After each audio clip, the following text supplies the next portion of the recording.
যখন কোনো বান্দা সূরা ফাতিহার একটা করে আয়াত বলে আলহামদুলিল্লাহি রাব্বিল আলামিন, সঙ্গে সঙ্গে আল্লাহ জবাব দিয়ে বলেন হামিদানি আবদি, বান্দা তুই আমার প্রশংসা করলি।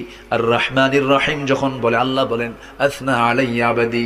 মালিক ইয়াউমিদ্দিন যখন বলে আল্লাহ বলেন মাজ্জাদানি আবদি। এরপরে যখন বলে ইয়াকা না'বুদু ওয়া ইয়াকা নাস্তাঈন পর্যন্ত যখন বলে আল্লাহ বলেন বান্দারে তুই আমার কাছে কি চাস, প্রাণ খুলে চা রে বান্দা। ইহদিনাস সিরাতাল মুস্তাকিম থেকে শুরু করে নিয়া ওয়ালাদ-দাল্লিন পর্যন্ত যখন বান্দা বলে তখন আল্লাহ বলেন বান্দা নামাজের মধ্যে এমন প্রেমের খেলা খেললি বান্দা, তুই যা চাইলি সব আমি আল্লাহ কবুল করলাম। ওই বান্দা যখন রুকুতে যায় আল্লাহ তখন অস্থির হন।